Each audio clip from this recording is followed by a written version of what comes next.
원님 특집 기원하거나 어리숙한 고을 수령 이야기 총 7편 모음.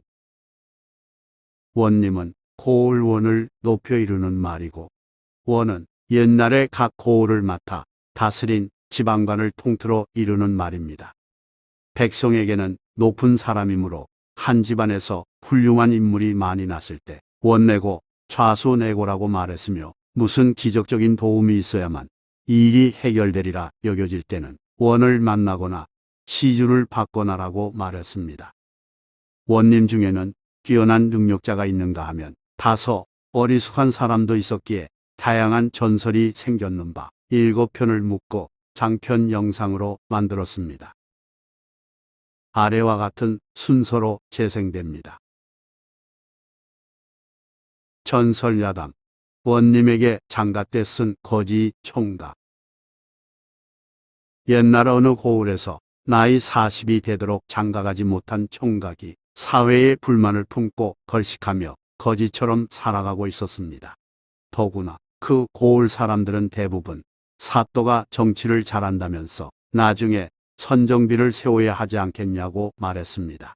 거지 총각은 그에 대해 못마땅하게 생각하여 항의했습니다. 나처럼 거지 신세에 장가도 가지 못한 늙은 총각이 있는데 누가 명사또라는 말이오. 정말로 정치를 잘한다면 명사또 소리를 들으려면 나를 장가 보내줘야 할 것이오. 현실은 그렇지 않으니 나 혼자라도 사또를 찾아가서 항의하리다. 거지 총각은 그 길로 동원으로 가서 들어가려 했으나 문지기가 막았습니다. 거지 총각이 출입을 왜 막냐고 항의하자 이방이 나와서 무슨 일인지 살폈습니다.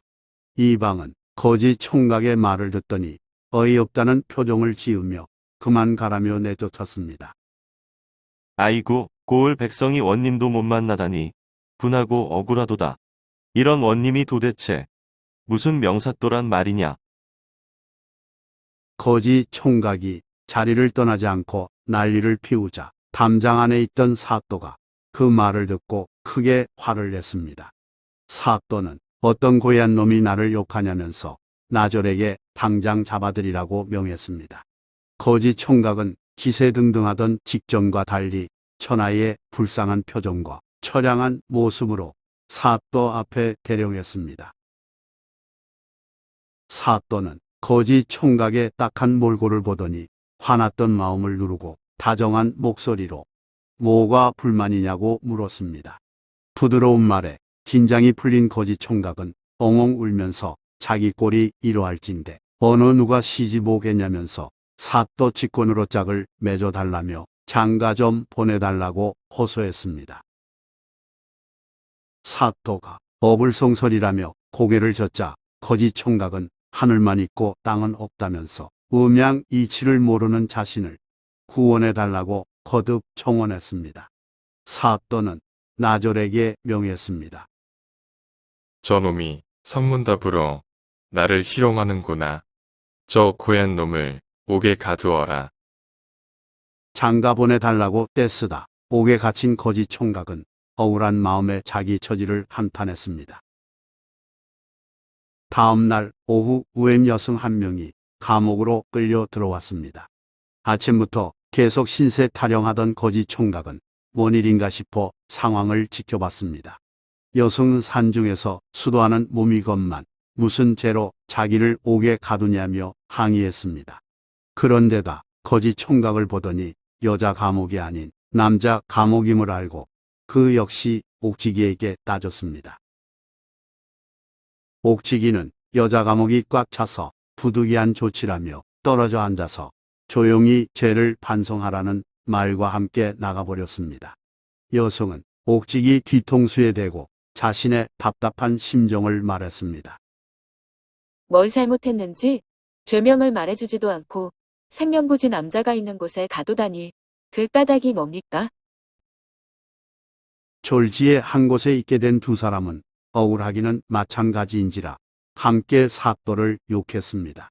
제멋대로 사람을 잡아들이는 악독 사또를 원망하고 저주하면서 두 사람은 약간의 공통점을 느꼈습니다.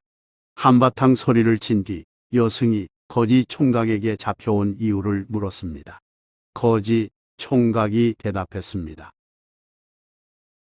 사또에게 장가 보내달라고 말했을 뿐인데 여기에 잡아넣었습니다. 참으로 어이가 없어서 이제는 눈물도 안 나오네요. 소승은 잠깐 볼 일 있어 간사 밖으로 나와 거리를 다니다가 끌려왔습니다. 참 황당한 일이죠. 그때 사또가 와서 말했습니다. 너희들은 죄를 정녕 모르느냐? 굴무보아야 알겠느냐? 사또가 돌아간 후 옥지기가 저녁을 가져왔는데 밥과 국이 한 그릇뿐이었습니다. 옥지기는 말하길 거지 총각은 순순히 옥에 들어왔으니 밥을 주지만 여성은 포악을 떨었으므로 군기라는 명이 있었노라 통보해 줬습니다. 또한 거지 총각에게는 이부자리를 주지만 여성 것은 없다는 말도 알려줬습니다. 여성은 크게 분노하여 항의했지만 아무 소용이 없었습니다. 거지 총각은 자기에게 배당된 밥을 나눠주면서 여승의 분노를 달래줬고 자기 이불을 여승에게 양보했습니다. 성한 몸으로 나가야 원님에게 복수라도 할 수 있지 않겠습니까? 부족한 대로 나눠 먹으며 견딥시다. 그리고 저는 괜찮으니 이불을 가져가서 덮으십시오. 여성은 거지 총각에게 고맙다고 말하며 밥을 얻어먹었고 이불을 가져다 덮었습니다. 다음 날에도 밥과 국이 한 그릇만 나오자 두 사람은 역시 나눠 먹으면서 사또를 욕하며 동지애를 느꼈습니다. 그리고 이틀째 밤에는 이불을 함께 덮으며 추위를 견뎠습니다. 그렇게 사흘이 지나자 두 사람은 무척 친해졌습니다.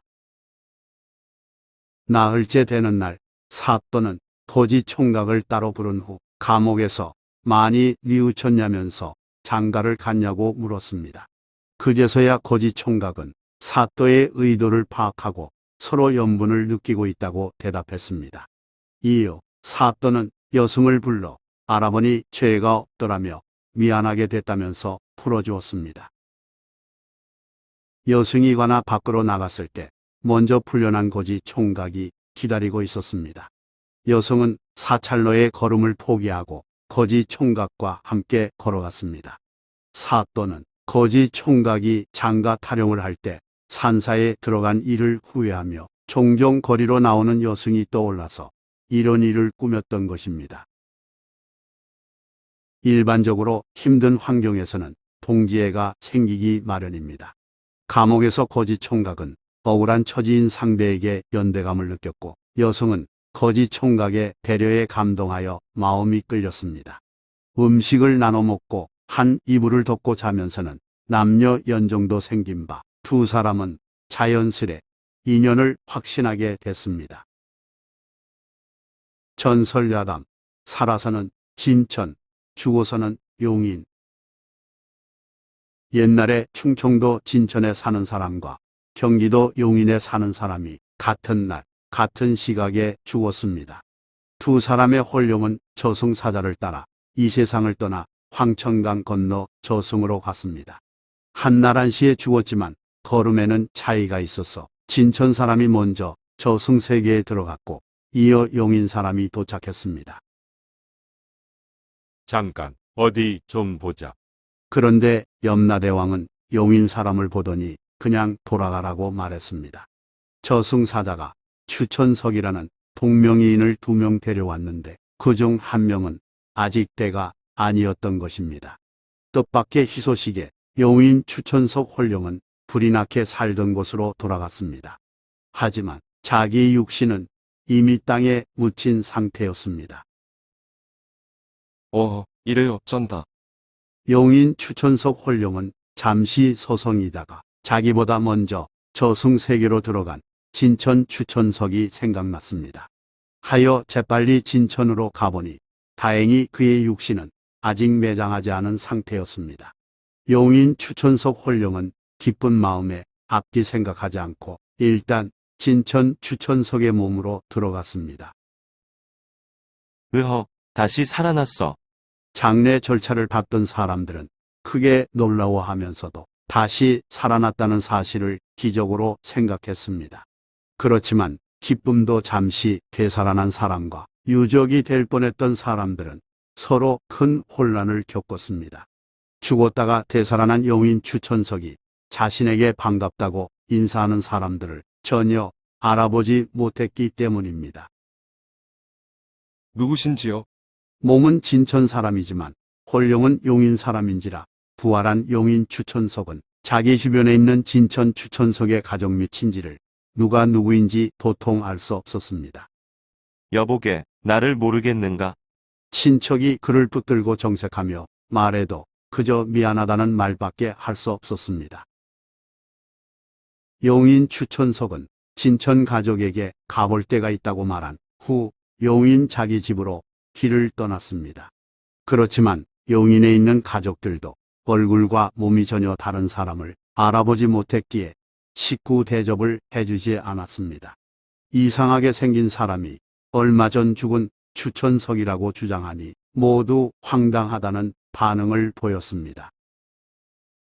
아버지는 무슨 일을 했고 어머니 손등에는 점이 있고 삼촌 성함은 무엇이잔소? 용인 추천석은 본인임을 증명하고자 가족만이 알 수 있는 신체에 관한 특징이나 일에 대해 자세하게 말했습니다. 그러자 사람들은 고개를 끄덕이기는커녕 크게 놀라며 오히려 무서워하고 기피했습니다. 아이고, 내 신세야. 용인 추천석은 자기 신세가 하도 기막히고 원통해서 고을 원님을 찾아가 하소연했습니다. 원님은 이 사람으로부터 그간의 사정을 들은 뒤 다음과 같이 판결했습니다. 자네는 분명 용인 사람인데 진천에서 살아났으니 살아있을 때는 진천 사람으로 있고 죽거든 용인 사람이 그 시체를 찾아가도록 하라.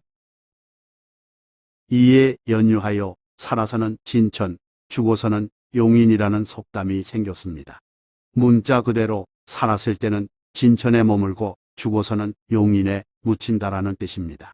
그러나 세월이 흐르면서 본래 의미와 달리 풍수적으로 해석하여 살기에는 충청도 진천 땅이 제일이고 죽어서 묻히기에는 경기도 용인이 제일 좋은 땅이라는 뜻으로 변했습니다. 한자로는 생거진천 사고용인이라고 말합니다. 한편 우리 장내 문화가 3.1장인 이유도 이 설화에 담겨 있습니다. 혹시 되살아날지도 모르므로 죽은 지 사흘째 되는 날 장사를 치르는 것입니다. 그런가 하면 이 속담은 조선 개국공신 최의경 가문에서 시작됐다는 학설도 있습니다. 충북 진천 출신인 최의경은 한양 숭례문과 전주 풍남문 축성에 공을 세웠고 죽은 후 용인 자봉산 자락에 묻혔습니다. 그의 맏아들 최사위는 생전에 진천에서 부친을 모셨고 사후에는 용인에서 여막을 짓고 3년간 심유하다가 자신이 죽으면 홀령이 되어서도 아버님을 모실 수 있도록 그 자리에 묻어달라는 유언을 남겼습니다. 이 지극한 효행심에 연유하여 생거진천 사고용이란 말이 나왔다고 합니다. 고금 소청, 상골 사또와 손님 마마. 어느 상골 마을에 재물 욕심은 별로 없지만 이를 허술하게 처리하는 사또가 있었습니다. 임기 만료가 가까워지자 그 사또의 마음이 조급해졌습니다. 공금을 써서 진 빚이 많은 데다 돌아가는데 필요한 노잣돈도 없었기 때문입니다. 초조해하는 사또를 보고 아전이 꾀를 냈습니다. 아전은 사또가 자기를 선발해서 일을 맡겼음에 감격해 충성하고 있었습니다. 사또는 그를 믿고 의지했는데 아전이 궁색한 사또를 딱하게 여겨 주위 사람들을 물리치고 조용히 아뢰었습니다. 사또께 없어 청렴결백을 자처하시고 청빈을 고수하셨기에 임기가 다 되어가는 지금 행차 비용조차 마련하기에 어려우신 것입니다. 소인이 사또 은혜에 보답하고자 계책을 냈는데 성사되면 행차 비용뿐만 아니라 장차 집안을 윤택하게 할 수 있을 것입니다. 이치에 맞으면 따를 테니 말해 보아라. 암흑의 좌수가 이 고을에서 웃든 부자임은 사또께서도 잘 알고 계실 겁니다. 오늘 밤 소인과 힘을 합쳐서 한 번만 도둑질하면 단숨에 천금을 얻을 수 있을 것입니다. 사또는 크게 노해 말했습니다. 내 이놈, 어찌 감히 그처럼 부정한 일을 시키는고. 수령에게 도둑이 되라니 곤장 맞을 말이로다. 그 고을 자치기구인 향청의 우두머리집을 털자는 제안에 사또는 성을 냈지만 아전은 물러서지 않고 말했습니다. 사또께서는 공금 수백 관을 어떻게 갚고 노잣돈은 어디서 마련하시렵니까? 또 댁으로 돌아가서 풍년이 들지라도 굶주림을 면치 못하고 겨울이 따뜻해도 추위에 벌벌 떨고 솥에 먼지가 생겨날 지경이 되면 소인의 말을 생각하시겠습니까? 그러면서 아전은 사또에게 깊은 밤 행하는 일이므로 귀신도 알지 못할 것이라면서 이른바 역취순수라고 강조했습니다. 역취순수는 탕왕과 주왕이 성기돈 임금을 내쫓고 천하를 차지한 데서 유래한 고사성어이며 정도의 어긋난 행위로 바른 도리를 지킴이란 뜻입니다. 사또께서는 제3 생각해 보십시오. 갈등에 빠진 사또는 잠시 생각에 잠겼다가 마침내 결심하고 물었습니다. 일단 한번 해보자꾸나. 내가 어떤 모습이면 좋겠느냐? 탄건과 발막에 가벼운 옷차림이 좋겠습니다. 이 말인즉 갓 아래 받쳐 쓰는 관을 쓰고 기름 목이지 않은 가죽신을 신고 나오라는 뜻이었습니다. 인적 끊어진 밤에 두 사람은 좌수의 집 담장을 몰래 넘어 창고 앞에 이르렀습니다. 이어 구멍을 내어 창고로 들어갔는데 아전이 놀라며 술창고로 잘못 들어왔다고 말했습니다. 이걸 어쩐담. 할 수 없지요. 소인이 술을 무척 좋아하는데 술 냄새를 맡으니 입에 침이 고이는군요. 아전은 너스레를 떨며 사또의 신발 한 짝을 벗기더니 재빨리 술을 떠서 양손으로 바쳤습니다. 사또는 마지못해 받아 들이켰고 아전도 연거푸 4-5번을 마셨습니다. 아전은 일부러 크게 취한 체하며 노래 한 가락 뽑겠다고 말했습니다. 사또가 까무러칠 듯 놀라 급히 손을 휘저으며 말렸지만 아전은 듣지 않고 크게 노래를 불렀습니다. 난데없는 큰 소리를 듣고 집안 사람들은 뛰쳐나오면서 도적이야, 도적 하고 외쳤습니다. 아전은 혼란한 틈에 혼자 구멍으로 빠져나가더니 구멍을 막았습니다. 뒤따라 나오려던 사또는 창고 밖으로 나갈 수 없자 술독 사이에 몸을 숨겼습니다. 횃불을 들고 여기저기 비춰보던 사람들은 술창고 안에 인기척이 있음을 느끼고 즉각 자물통을 부수어 문을 열고 들어가 도둑을 잡은 다음 가죽자루에 넣어 꼼짝 못하게 했습니다. 사람들은 날이 밝으면 관하로 끌고 가서 단단히 혼내려고 작정하며 자루를 버드나무 옆에 두었습니다. 그때 아전은 그 집 조상을 모신 사당으로 들어가서 한 켠에 불을 놓은 뒤 불야, 불이야 라고 소리를 질렀습니다.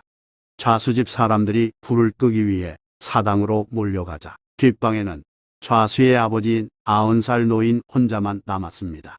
아전은 치매로 목석처럼 얼이 빠진 상태의 좌수 아버지를 업고 버드나무 아래로 가서 자루를 열고 사또와 바꿔치기 했습니다.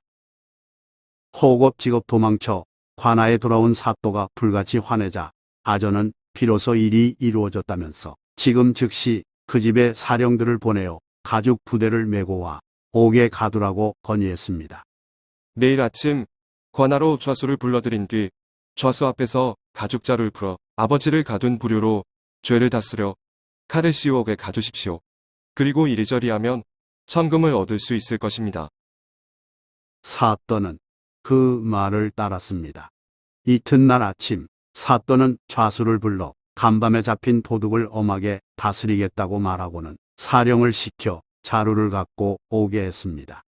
좌수 역시 강력한 처벌을 원하던 바였기에 자루 속 인물이 누구인지 궁금해했습니다. 그런데 벗긴 자루 속에서 자신의 아버지가 하품하며 나오자 좌수는 소스라치게 놀랐습니다. 황송하고 부끄러워 어쩔 줄 모르던 좌수는 계단 밑으로 내려가 엎드려 자복했습니다. 저분은 저의 아버님이십니다. 집안 사람들이 잘못 알고 한 짓이지만 제가 지은 죄는 10,000번 죽어도 마땅합니다. 사또는 크게 화내며 아비를 도둑으로 몰아 학대한 죄를 결코 용서할 수 없노라 야단쳤습니다. 사또는 곤장 20대를 때리게 하고는 좌수를 옥에 가두었습니다. 엉덩이 살이 터져 피가 흐르는 고통 속에서 좌수는 상강 오륜을 저버린 막대한 죄로 인해 살아나기 힘들겠다는 위기의식을 느꼈습니다. 좌수는 아전을 몰래 불러 뇌물을 쓰며 말했습니다. 나의 죄를 벗게 해주면 수천 양이라도 아끼지 않고 주겠네. 좌수가 면회온 사람을 시켜 은밀히 2,000냥을 건네주자 아전은 그 돈을 전액 사또집으로 보냈습니다. 아전은 좌수에게 몹시 어려운 일이지만 사또에게 잘 말해 놓았다고 알려준 후 사또로 하여금 좌수를 속방하게 했습니다. 사또는 큰돈을 챙겨 임지를 떠날 수 있었고 얼마 뒤 고을에 세원님이 내려왔습니다. 옛 사또는 공당에서 인장을 전해줄 때 만약 아전을 그대로 두면 그간의 일을 발설할까 염려하여 세원님에게 비밀히 부탁했습니다. 아무개 아전은 간사하고 교활하여 권세를 함부로 휘두르니 그대로 두어서는 안 되는 사람이요. 내가 떠난 뒤 새 사또께서 그를 죽여야만 이 고을이 편안해질 것입니다. 세원님은 구간 사또의 부탁에는 그럴 만한 이유가 있으리라 생각하여 다음날 관아문을 열자마자 아전을 잡아들여 불문곡직하고 죽이려 했습니다. 뜻밖의 봉변을 당한 아전은 급히 분석했습니다. 아전은 옛 사또가 좌수의 돈을 뜯어낸 일이 탄로날까봐 자기를 죽이게 했으리라고 짐작했습니다. 살아날 방법을 찾던 아전은 세원님의 왼쪽 눈이 멀어 있음을 발견하고는 재치를 발휘하여 애원하듯 말했습니다. 소인은 신구관이 교체할 때 심한 죄를 짓지 않았습니다. 이는 필시 옛 사또의 눈을 고쳐드렸기 때문인 듯 싶습니다. 세상에 이런 원통한 일이 있습니까? 세원님은 눈을 고쳤다는 말에 귀가 번쩍 뜨여 놀라 물었습니다. 너는 어떤 기술로 애꾸 눈을 고쳤느냐? 비법을 말하면 너를 용서해 주겠노라. 세원님이 관심을 보이자 아전은 젊은 시절 한 도인을 만나서 비술을 얻었으며 그에 따라 애꾸눈도 고칠 수 있게 됐다고 말했습니다.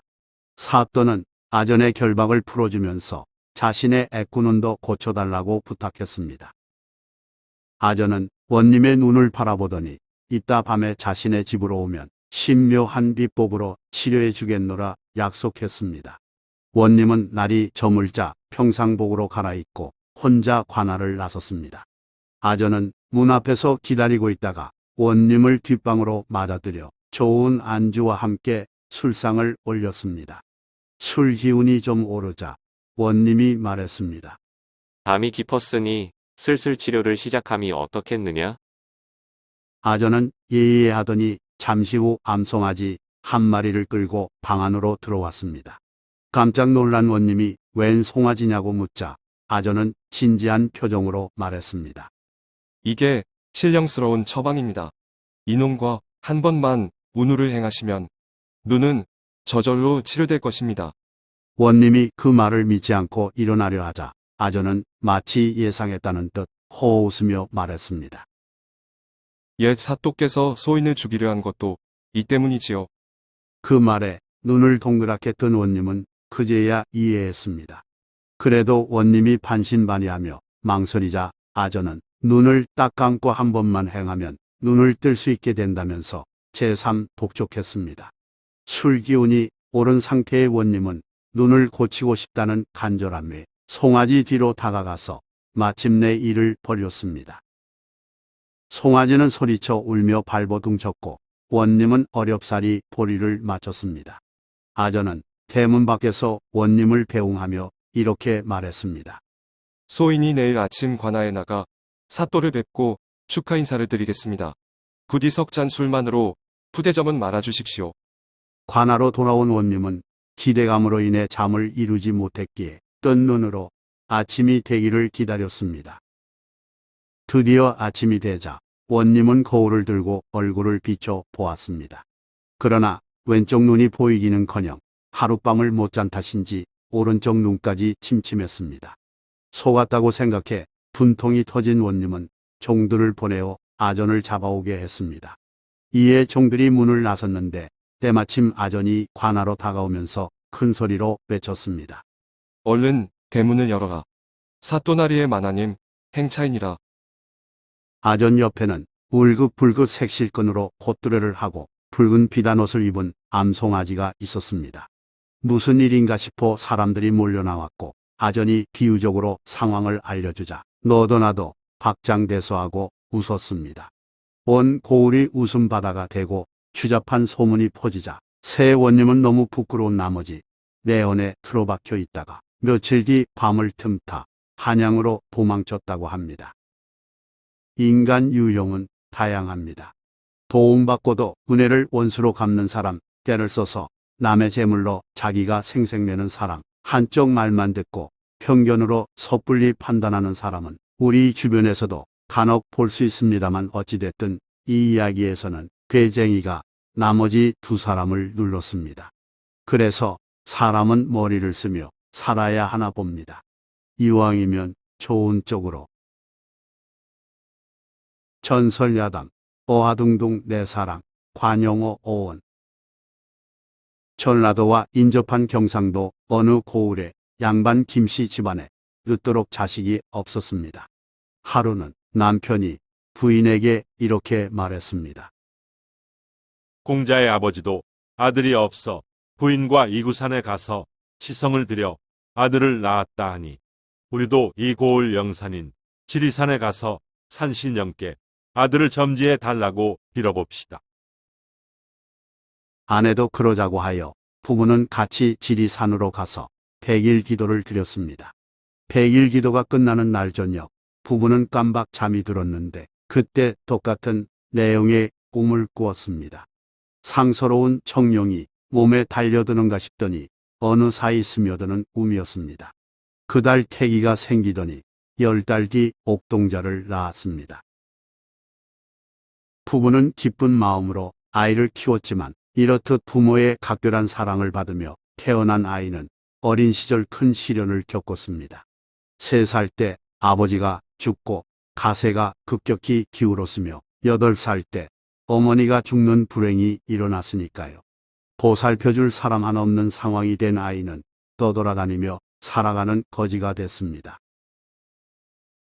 소년이 13살 때였습니다.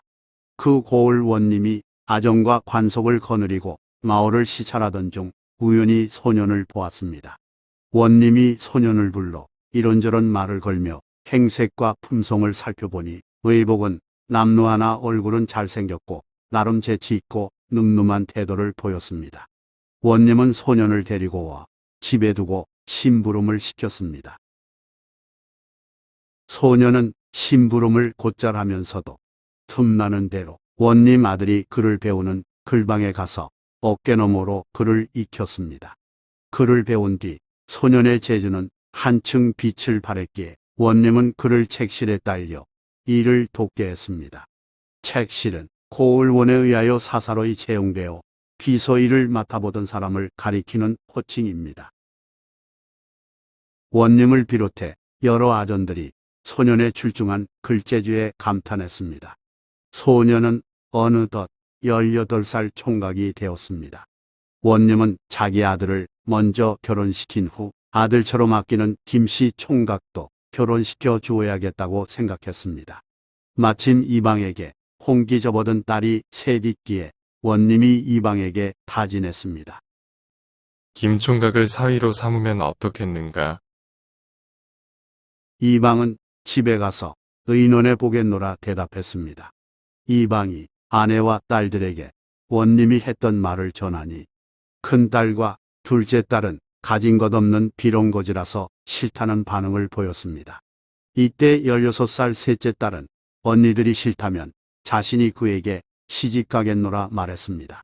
김 총각의 잘생긴 외모와 똑똑함을 높이 평가한 까닭입니다.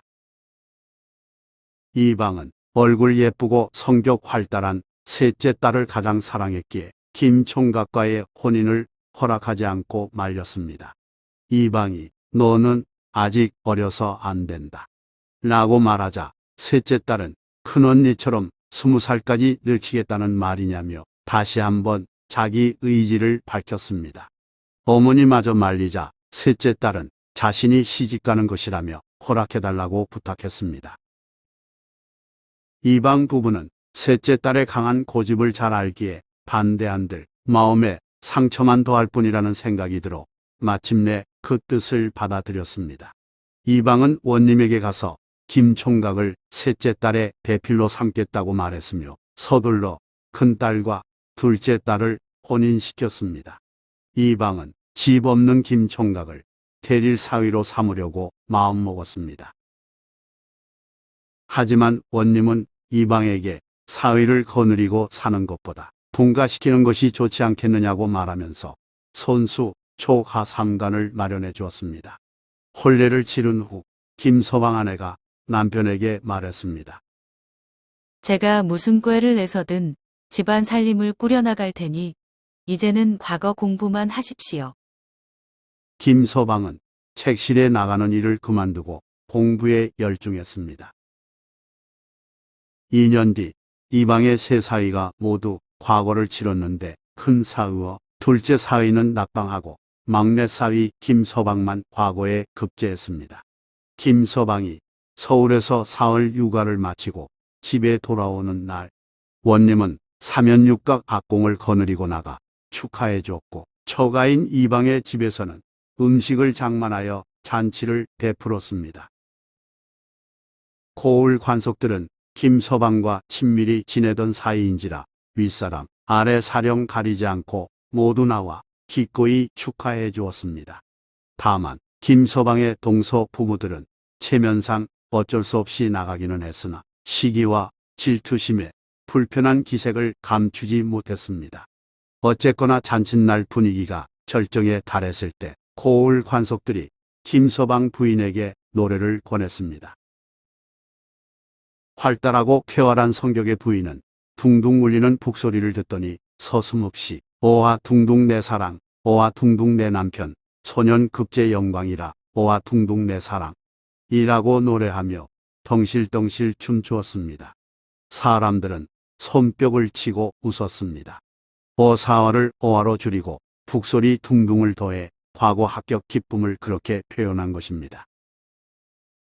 김서방 부인의 이 파격적인 이야기는 이내 고을에 퍼져 그때부터 오아 둥둥 내 사랑, 오아 둥둥 내 남편하는 노랫말이 생겼다고 합니다. 이후 오화는 노래 따위에서 흥겨운 마음으로 추위를 불러일으킬 때 내는 말로 쓰였고 오아 둥둥은 마음이나 분위기 따위가 들뜬 상태를 나타내는 말로 쓰였습니다. 고전소설 춘향전에도 이 말이 다음과 같이 쓰였습니다. 오아 둥둥 내 사랑아, 오아 내 강간 내 사랑이로구나. 여봐라 춘향아 저리 가거라 가는 태를 보자. 이만큼 오너라 오는 태를 보자. 땅끝 웃고 아장아장 걸어라 걷는 태도 보자. 한편 오아 둥둥은 노래하면서 아기를 얻을 때 하는 말로도 쓰였습니다. 전설야담 이상한 항아리와 사또의 판결 화수분 어원. 옛날에 마음씨 착한 농사꾼이 괭이로 밭을 일구다가 괭이 끝에 뭔가 댕그랑하고 닿는 소리를 들었습니다. 농부는 무엇이 묻혀있나 보다 생각하며 조심조심 그곳을 파냈고 커다란 항아리 하나를 발견했습니다. 어른 한 명이 들어갈 만큼 큰 항아리였지만 군데군데 금이 가고 일그러진 데다 볼품이 없어서 쓸모있게 보이지 않았습니다. 쓸모는 없지만 내다 버리려니 아깝네. 농부는 잠깐 망설이다 그 항아리를 집으로 가져갔습니다. 가난하여 집안에 그릇이 모자라므로 나중에 쓸 일이 생길까 싶어 그리했습니다. 농부는 그걸 뒷곁에 놓고 일단 손에 든 괭이를 넣어뒀습니다. 이튿날 아침 일찍 일어난 농부는 일하러 가려고 항아리 안에 들어있는 괭이를 꺼냈습니다. 아니, 이게 웬일인가요? 방금 괭이를 꺼냈는데 항아리 안에 괭이가 또 한 자루 들어있었습니다. 농부는 고개를 갸우뚱하며 항아리 안에 있는 괭이를 또 꺼내 보았습니다. 그랬더니 항아리 안에 똑같은 괭이가 또 한 자루 생겼습니다.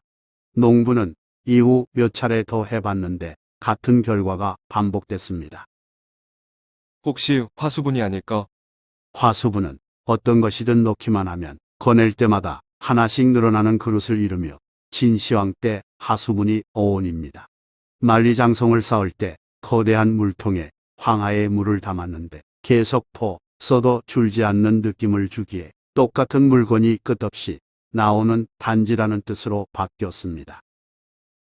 농부는 신비한 보물단지 화수분을 떠올리며 조심스레 엽전 한 잎을 항아리에 넣었습니다.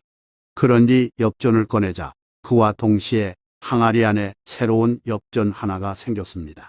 농부는 매우 기뻐하며 엽전을 계속 꺼냈습니다. 순박한 농부는 그 돈으로 필요한 물품을 샀고 이웃이 웬 돈이 그렇게 많이 생겼냐고 묻자 사실대로 말했습니다. 소문은 금방 퍼져서 마을 사람 모두가 알게 됐고 감대 사납고 욕심 많은 송영감 귀에도 들어갔습니다. 감대 사납다는 매우 험상궂고 사납다라는 뜻의 우리말입니다. 송영감은 욕심이 생겨서 견딜 수 없자 배 아파하며 뒹굴다가 문득 무슨 수가 났는지 갑자기 무릎을 치며 벌떡 일어나 그 농사꾼 집으로 달려갔습니다. 여보게, 그 항아리를 어디서 얻었는가? 송영감의 물음에 농부는 뒷산 아래에 있는 자기 밭에서 파냈다고 대답했습니다. 그러자 송영감은 입을 함지박만큼 벌리며 기쁜 표정으로 말했습니다. 그렇다면 그 항아리는 내 것일세. 농사꾼은 어리둥절해하면서 10년 전에 송영감에게서 산 밭인데 무슨 말씀이냐고 물었습니다. 나는 그때 자네한테 밭만 팔았지 항아리는 팔지 않았거든. 송영감의 말에 농부는 당황해하며 얼떨결에 항아리를 돌려주려고 했습니다. 그때 근처를 지나가던 박서방이 두 사람 사이에 기어들어 경우에 없는 소리라면서 송영감 주장을 타박했습니다. 박서방은 평소 송영감의 못된 행실을 잘 알기에 농부 편을 들어준 것입니다. 항아리를 당장 내놓으라니 그렇게 하면 안 된다느니 하며 옥신각신하다 결론이 나지 않자 원님을 찾아가서 재판을 받기로 했습니다. 농부, 송영감, 박서방은 항아리와 함께 원님을 찾아가서 사정을 말하며 판결을 내려달라고 요청했습니다. 그런데 사또는 사또대로 항아리에 욕심이 생겨서 이렇게 말했습니다. 양쪽 다 일리 있는 말이로다. 송영감은 원래 자기 밭에 묻혀 있었던 물건이니 임자가 될 수 있고 항아리를 파는 자는 제 손으로 항아리를 얻었으니 또한 임자가 될 수 있느니라. 공평하게 하자면 항아리를 절반으로 나눠야 할 터인데 그렇게 하면 깨져서 못 쓰게 되지 않겠느냐. 그러니 이 항아리를 나라에 바치도록 하여라. 사또의 뜻밖의 판결에 송사를 요청한 두 사람은 그만 입을 다물었습니다. 참으로 억울하지만 힘없는 백성처지에 어찌 감히 절대적 권력을 가진 사또의 명을 거역할 수 있겠습니까? 순진한 농부와 욕심쟁이 송영감은 빈손으로 각자 자기 집으로 발길을 돌렸습니다. 모두 돌아간 후 사또는 항아리를 내야 대청에 갖다 놓았습니다. 내아는 지방관아에 있던 안채를 이르는 말입니다. 사또는 방으로 들어가 잠깐 쉬면서 항아리 안에 무엇을 넣을지 행복한 얼굴로 고민했습니다. 그 무렵 뒤뜰에 있던 사또 부인이 대청으로 와서 괭이 한 자루가 있는 큰 항아리를 발견하고 호기심이 생겨 안을 들여다보았습니다. 엽전이 보이기에 사또 부인은 그걸 꺼내려고 손을 뻗쳤습니다. 그러다 항아리 안에 빠졌습니다. 깜짝 놀란 사또 부인은 사람 살려달라고 소리를 질렀습니다. 요란한 외침의 사또가 나와 보니 자기 아내가 항아리에 머리를 처박은 채 바둥거리고 있었습니다. 사또는 아내를 잡아당겨 꺼내주었습니다. 하지만 그와 동시에 아내가 또 생겼습니다. 사또는 한 번 더 아내를 꺼내줬지만 또 생겼습니다. 뒤늦게 아차 하며 동작을 멈춘 사또는 몽한 표정으로 서 있었습니다. 그러나 두 명이 된 사또 아내는 서로 너는 누구냐? 라고 삿대질하더니 자기가 진짜라면서 싸우기 시작했습니다. 그러다 한 명이 넘어지면서 항아리가 깨졌고 세 사람이 된 사또 아내는 격렬히 싸웠습니다. 사또는 한숨만 푹푹 내쉬며 망연자실했다고 합니다. 시신을 숨겨서 은혜를 갚다. 충청도 선비 유생이 과거보로 상경했다가 낙방하자 상심한 마음을 달래기 위해 개성으로 가서 좋은 경치와 고적을 둘러보았습니다. 유생이 개성 곳곳을 구경할 때 갑자기 소나기가 쏟아졌습니다. 유생은 길가 어느 집 대문 앞에 서서 비를 피하며 소나기가 그치기를 기다렸지만 금방 멈추리라 예측한 비는 그칠 줄 모르고 날이 저물어 유생 처지가 난감해졌습니다. 어허, 이를 어쩌나? 이제 곧 컴컴해질 텐데.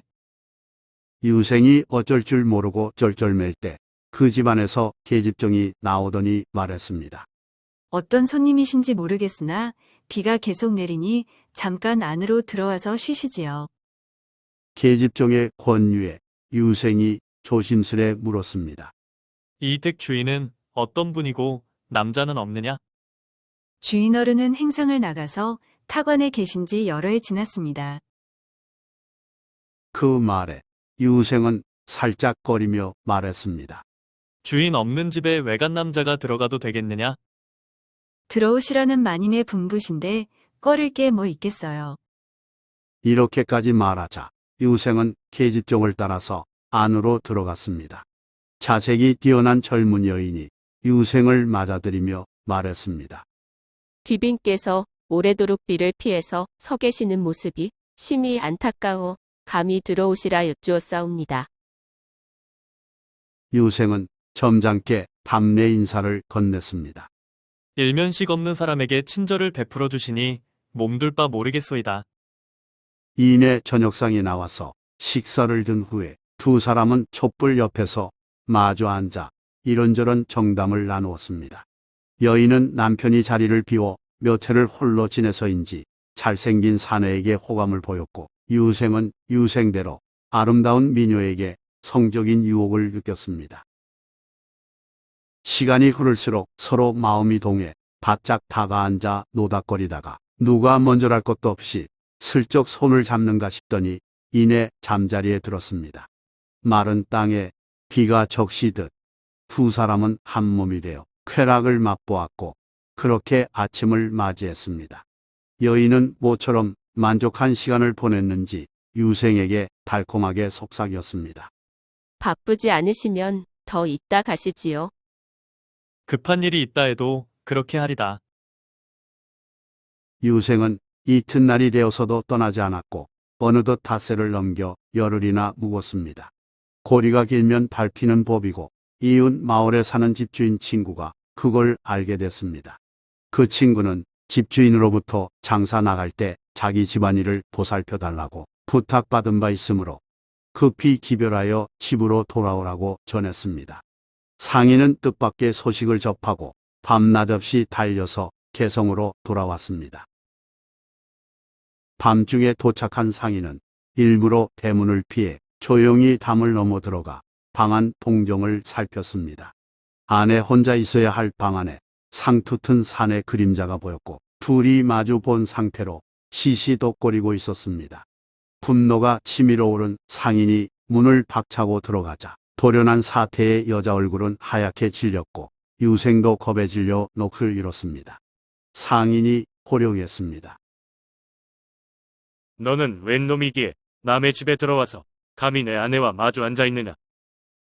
유생은 이윽고 정신을 수습하여 대강 사연을 고백했으며 여자는 옆에서 머리를 푹 숙인 채 아무 소리도 내지 못했습니다.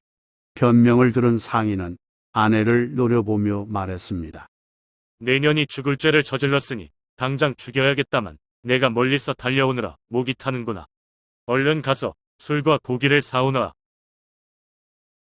상인이 자기 주머니를 뒤져 동전을 꺼내주자 아내는 감히 거역하지 못하고 밖으로 나가 술과 고기를 사서 돌아왔습니다. 상인은 술을 마시다가 유생에게 한 잔을 권하면서 말했습니다. 내 놈은 곧 죽을 목숨이지만 이거나 한 잔 마셔라. 그러면서 상인은 차고 있던 칼로 고기를 썩 베어서 먼저 질겅질겅 씹어 먹었고 유생에게도 고기 한 덩이를 내밀었습니다. 유생은 긴장한 상태에서 술잔을 비우고 고기를 받아 먹었습니다. 상인은 술 석 잔을 연거푸 들이킨 다음 유생에게 호통쳤습니다. 내 너를 죽이고 싶으나 내 놈 목숨이 불쌍해 살려줄 테니 당장 꺼지고 이 근처에는 얼씬도 하지 말라.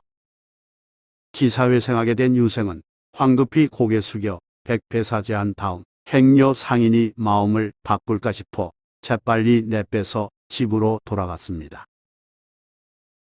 유생이 떠난 뒤 상인은 아내를 꾸짖었습니다. 내년은 내 죄가 어떠한지 아니냐.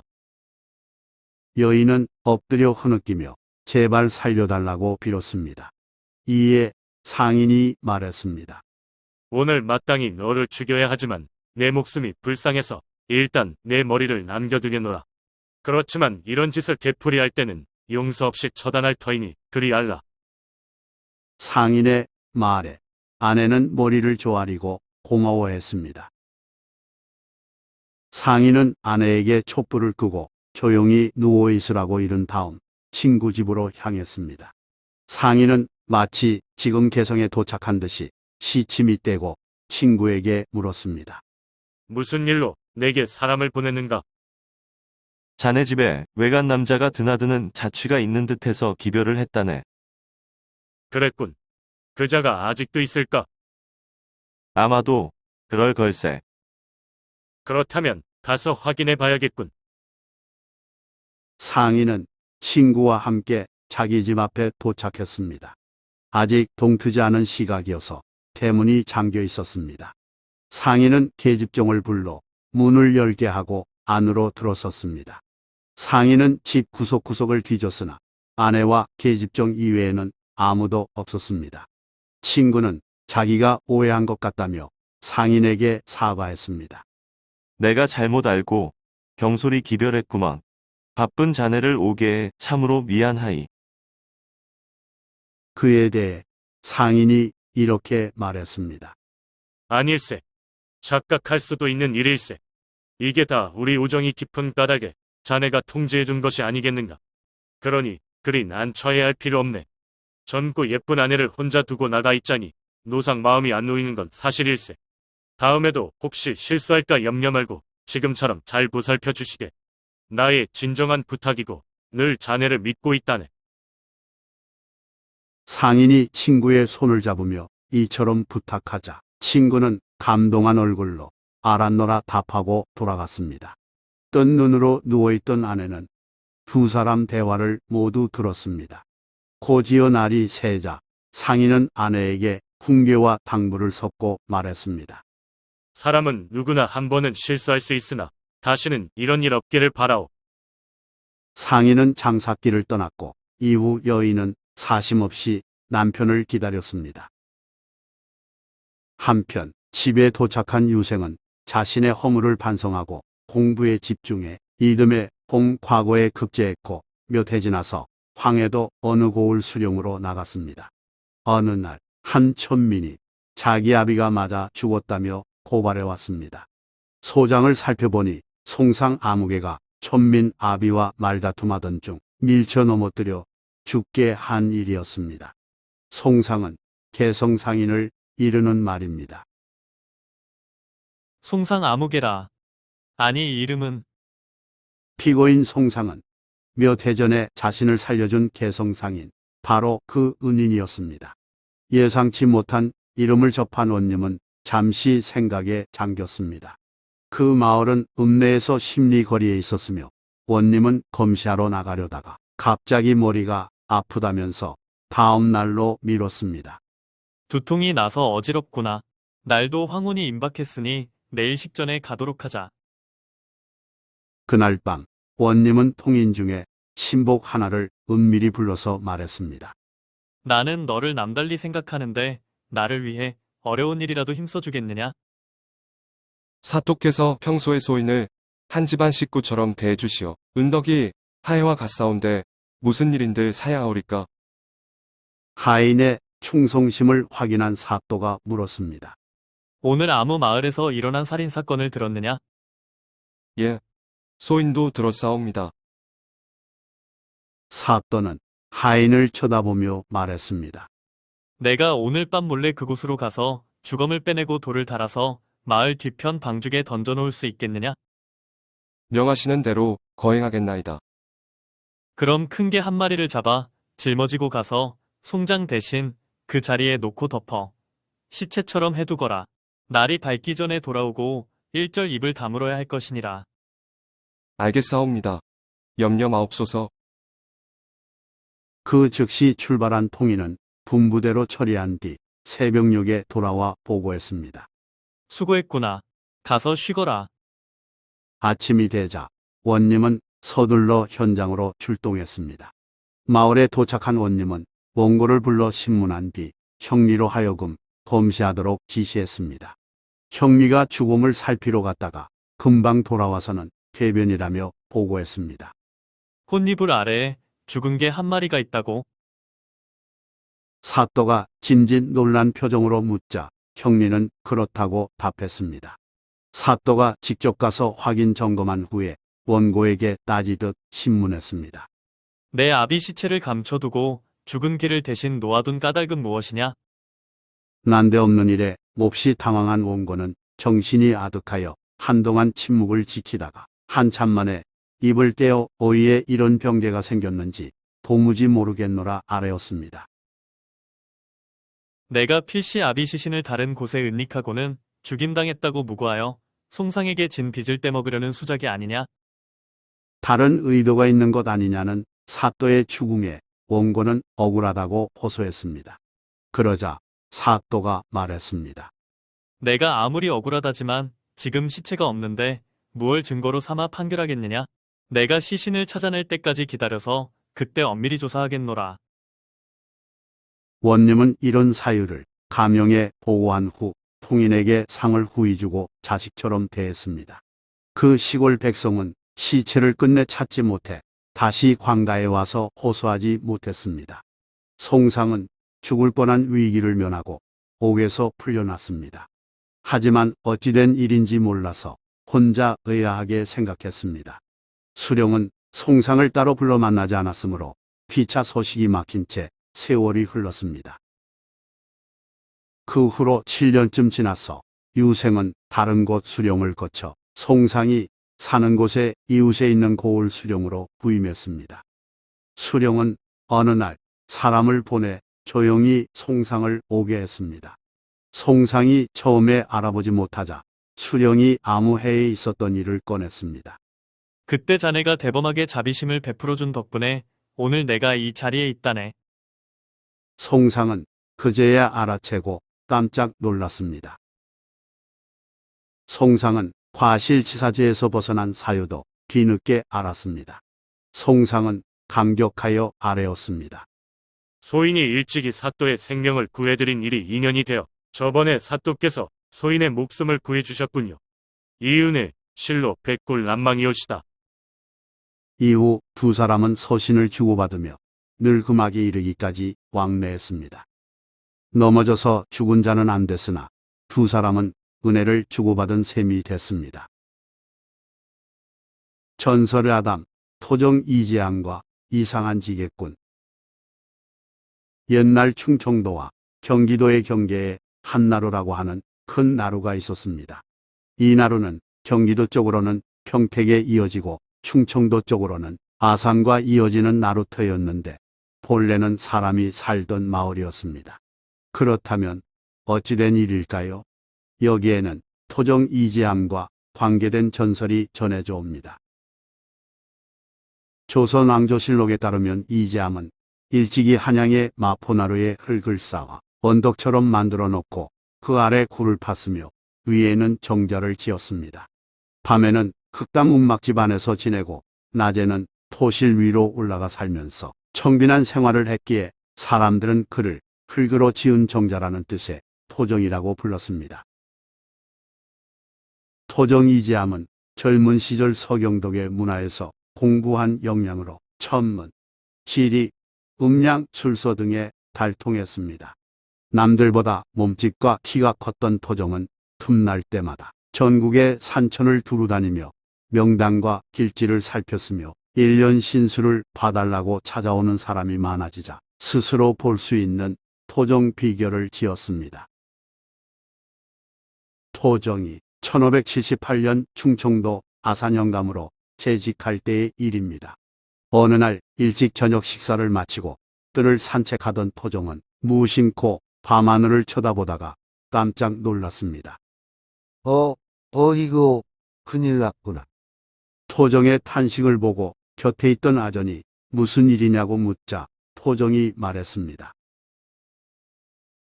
내일 오시에 큰 비가 내려 홍수가 나고 땅이 가라앉아 무고한 백성들이 많이 상할 테니 참으로 걱정이로다.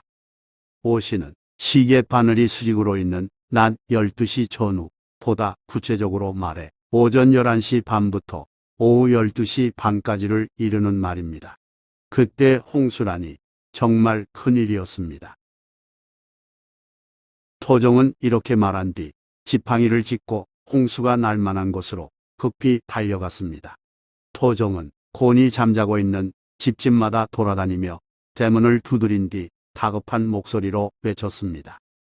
여보시, 내일 오시쯤 큰 비가 내려 홍수가 날 것이니 어서 짐을 꾸려 피난 가시오. 토정은 애가 터지게 말했지만 가만히 잠자던 입장에서는 아닌 밤중에 홍두깨 같은 말이었기에 반응이 다양했습니다. 어리둥절한 표정을 짓다가 다시 잠자는 사람도 있었고 집 밖으로 나와 무슨 일인지 살펴보는 사람도 있었습니다. 하늘의 별이 총총한데 뭔 홍수냐며 대수롭지 않게 여기기도 했습니다. 소리 지르며 돌아다니는 사람이 천문지리의 밝은 고을 원님이지 함임을 아는 사람은 아무도 없었습니다. 그래도 그들 중에는 홍수예보를 믿고 짐을 꾸리는 사람들도 있었습니다. 토정은 다른 마을로 건너가 역시 같은 말을 외쳤습니다. 내일 오시쯤 되면 홍수가 날 것이니 어서 높은 곳으로 피난하시오. 토정이 한참을 돌아다니다 보니 어느덧 자정이 가까워졌습니다. 피곤할 만도 하지만 토정은 백성 한 사람이라도 더 구할 욕심으로 부지런히 돌아다녔습니다. 그때 남루한 옷차림의 지게꾼이 토정 곁을 지나가면서 코웃음치며 한마디 했습니다. 자기 발등에 떨어진 불은 못 보고 남의 발등에 떨어진 불만 끌어다니는군. 토정은 이상한 생각이 들어 나그네를 부르며 쫓아갔습니다. 여보시오, 젊은이, 잠깐 기다리시오. 토정의 부름에 응하지 않고 지게꾼은 뒤도 돌아보지 않고 자기 갈 길만 갔는데 그 걸음이 어찌나 빠른지 토정이 따라가기에 벅찼습니다. 평범한 걸음걸이처럼 보이지만 축지법을 쓰는 것 같았습니다.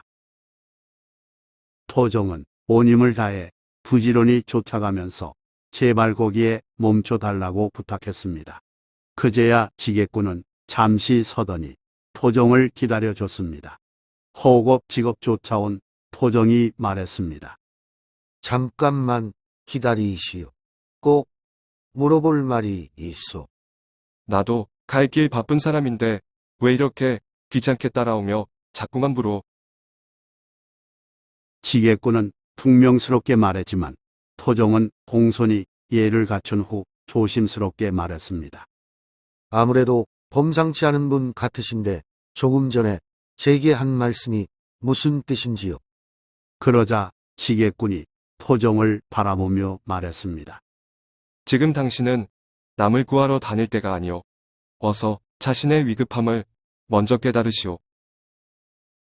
토정은 뭔 말인가 싶어 고개를 갸우뚱하며 지게꾼에게 물었습니다.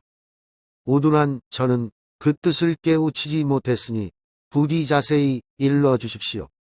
토정의 호소에 지게꾼은 답답하다는 듯 설명해 줬습니다. 얼마 안 있으면 이 앞에 둑이 터질 것인즉 당신의 생명이 더 위태롭소. 그러니 당신부터 피신해야 하오. 토정이 내일 오시에 둑이 터지는 걸로 알고 있다고 말하자 지게꾼은 이렇게 말했습니다. 당신이 조금 잘못 생각했소. 내일 오시 때도 한 차례 물난리가 나겠지만 오시와 자신은 서로 통하는 법이라오. 자신은 밤 12시 전후를 가리키는 말인 바, 토종은 하루의 낮과 밤 두 바퀴 회전의 이치를 잠시 잊었던 것입니다. 아차, 내가 미처 그 생각을 못했구나. 토종이 그에 대해 감탄을 할 때 정체 모를 이상한 지게꾼은 어디론가 자취를 감추어 버렸습니다. 그와 더불어 돌연천지가 진동하는 듯한 큰 소리가 나더니 땅이 꺼졌고 갑자기 쏟아진 큰 비로 인해 둑이 터지며 강물이 마을을 덮쳤습니다. 삽시간에 마을과 집들이 물에 잠겼고 여기저기서 사람 살려달라는 아우성이 들렸습니다. 그나마 토종의 말을 믿고 미리 피신한 사람은 그런대로 살아남았지만 뜬금없는 소리처럼 여겨진 토종의 말을 믿지 않은 사람들은 대부분 거센 물결에 휩쓸려 죽었습니다. 토종은 잠깐 혼미한 상태에 있다가 이윽고 정신을 차렸습니다. 문득 자기가 있는 곳을 보니 안전한 산중턱이었습니다. 이상한 지게꾼을 따라가는 동안 자기도 모르는 사이에 높은 곳까지 오게 된 것이었습니다. 토종은 지게꾼의 정체를 산신령으로 생각하고는 마음으로 감사 인사를 올렸습니다. 그때 홍수로 인해 마을 전체가 잠긴 곳이 충청도와 경기도 경계의 한나루가 됐다고 전합니다. 한편 토종은 마포의 흑담집에서 지낼 때도 몇 차례 홍수를 겪었지만 그가 만든 흑언덕은 언제나 그대로였습니다. 토종이 언덕에 흑담집을 지은 것은 유난히 홍수가 많았던 시절을 감안한 지혜인 듯 싶습니다. 좋아요 및 구독은 영상 제작에 큰 힘이 됩니다. 고맙습니다.